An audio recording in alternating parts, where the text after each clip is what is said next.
आज नई दिल्ली में केंद्रीय वित्त मंत्री निर्मला सीतारमण और केंद्रीय वित्त राज्य मंत्री अनुराग ठाकुर ने देश की अर्थव्यवस्था को पटरी पर लाने के लिए दूसरे दिन 20 लाख करोड़ के पैकेज के दूसरे भाग की जानकारी दी। उन्होंने कृषि कर्ज पर इंटरेस्ट सबवेंशन और प्रॉम्प्ट रीपेमेंट इंसेंटिव का लाभ अब 31 मई 2020 तक देने की बात कही। 2.5 करोड़ किसानों को नए किसान क्रेडिट कार्ड दिए जाएंगे, जिससे 2 लाख करोड़ का ऋण सब्सिडी के तहत दिया जाएगा। इसके तहत पशुपालन और मछली पालन कर रहे किसानों को भी शामिल किया गया है।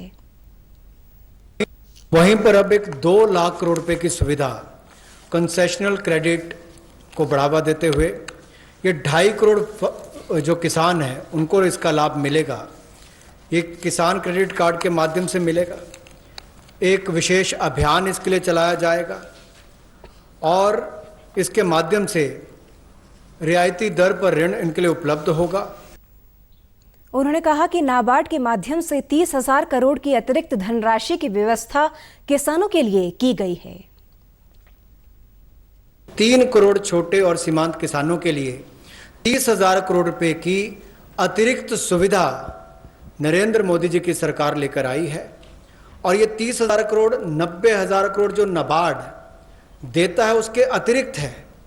और ये सारा पैसा state cooperative bank, district cooperative bank, regional rural bank इनके माध्यम से राज्यों को दिया जाएगा। उन्होंने बताया कि जो प्रवासी मजदूर नेशनल फूड सिक्योरिटी या स्टेट कार्ड के तहत नहीं आते हैं, उन्हें प्रति व्यक्ति 5 किलोग्राम निःशुल्क अनाज और 1 किलोग्राम चना प्रति परिवार प्रति माह के हिसाब से अगले 2 महीने तक दिया जाएगा।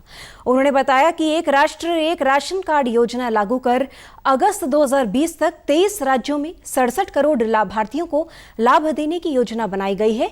इस योजना के तहत प्रवासी मजदूर देश के किसी भी कोने में जाकर किसी भी राशन दुकान से अपने हिस्से का राशन खरीद सकते हैं।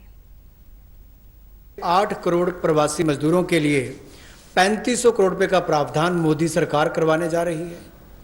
जो नेशनल फूड सिक्योरिटी एक्ट में नहीं आते या जिनको राज्यों का राशन कार्ड नहीं मिल पाता या उसकी बेनिफिशियरीज लिस्ट में नहीं है, वो भी इससे वंचित न रह जाएं। ऐसे 8 करोड़ प्रवासी मजदूरों के लिए 3500 करोड़ रुपए का प्रावधान, यानी कि उनको 5-5 किलो गेहूं या चावल मिलेंगे और साथ में 1 किलो चना। देश के किसी कोने में हो वो कहीं पर भी अपने राशन कार्ड का इस्तेमाल कर सकें। 1 नेशन 1 राशन कार्ड ये योजना हम लाने वाले हैं और इसके माध्यम से आप देश के किसी कोने में भी किसी भी उचित मूल्य की दुकान से अपना राशन ले सकते हैं। उन्होंने बताया कि न्यूनतम वेतन लागू करना सरकार की प्राथमिकता है। इससे गरीब वर्ग को आर्थिक लाभ मिलेगा। अभी इसका लाभ केवल 30% कर्मचारियों को ही मिलता रहा है। सभी कर्मचारियों के लिए नियुक्ति पत्र का प्रावधान अनिवार्य करने और सभी कर्मचारियों का साल में एक बार हेल्थ चेकअप हो, इसका भी प्रावधान किया जा रहा है। असंगठित क्षेत्र को सोशल सिक्योरिटी स्कीम का लाभ मिलेगा। 10 से अधिक कर्मचारियों की संख्या वाले संस्थानों में ESIC लागू करना अनिवार्य किया जाएगा। जोखिम वाले सभी संस्थानों में काम करने वाले मजदूरों को भी ESIC का लाभ देना होगा। सामाजिक सुरक्षा योजना मजदूरों के लिए लाई जाएगी। सभी क्षेत्रों में रात्रि कार्यों में भी महिलाओं को सुरक्षा के साथ अनुमति दी जाएगी। कम से कम एक न्यूनतम वेतन गरीब से गरीब मजदूर को मिले, इसके लिए इस कदम को उठाया गया है। और जो क्षेत्रीय असमानता है, जो रीजनल डिस्पैरिटी है न्यूनतम वेतन में, उसको भी इसके माध्यम से दूर किया जाएगा। वैधानिक रूप इसको दिया जाएगा। साल में एक बार स्वास्थ्य का चेकअप भी होगा, हेल्थ चेकअप भी इनका होगा। और जो खतरनाक क्षेत्र में काम करने वाले, जहां खतरा रहता है, ऐसे क्षेत्रों में काम करने वाले जिनके काम करते हैं मजदूर, उनके लिए occupational safety and health code भी लाया जाएगा जो उनकी सुरक्षा और स्वास्थ्य का ख्याल रखेंगे। मैंडेटरी ESIC कवरेज भी नोटिफिकेशन से माध्यम से सेंट्रल गवर्नमेंट ने सभी एम्प्लॉयज़ को जो ऐसे खतरनाक क्षेत्रों में काम करने वाले उनके लिए होगी। वहीं 50,000 तक के शिशु ऋण की दर को 2% तक घटाने की घोषणा की गई है। उन्होंने कहा कि स्ट्रीट वेंडर्स के लिए 5,000 करोड़ रुपए की विशेष कर्ज सुविधा का प्रावधान सरकार ने किया है। सरकार रेहड़ी पटरी वालों को लोन देने के लिए 1 महीने के भीतर विशेष योजना लाएगी। इसके तहत 10,000 रुपए तक की वर्किंग कैपिटल दी जाएगी। इससे 50 लाख स्ट्रीट वेंडर्स को लाभ होगा। डिजिटल पेमेंट का यूज करने वालों को अतिरिक्त फायदा मिल सकेगा। ऋण श्रेणी में लोग आते हैं, उनके लिए 1500 करोड़ रुपए की जो ब्याज में राहत देने की योजना मोदी सरकार लाई है, ताकि गरीब से गरीब व्यक्ति को उसका लाभ मिल सके।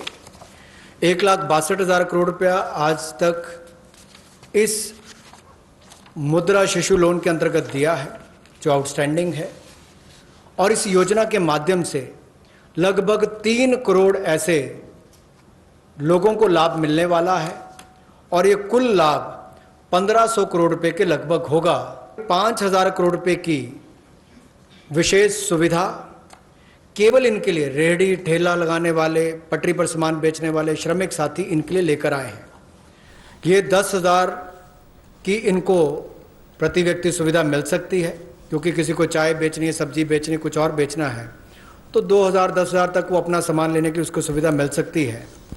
और ये 1 महीने के अंदर सरकार इसको लॉन्च कर देगी। उन्होंने बताया कि कैंपा फंड के तहत 6,000 करोड़ रुपए की योजनाओं को अनुमति दी जा रही है। इससे ग्रामीण और आदिवासी क्षेत्रों में लोगों को रोजगार के अवसर मिलेंगे। विशेष तौर पर आदिवासी इलाकों में, ट्राइबल एरियाज में हो, ग्रामीण क्षेत्रों में हो, तो 6,000 करोड़ के कैंपा फंड्स का सदुपयोग और रोजगार के अवसर पैदा करने के लिए किया जाएगा, जिसमें वृक्षारोपण हो, वनीकरण हो। इस तरह से उस योजनाओं का लाभ आप अलग अलग क्षेत्रों में उठा सकते हैं।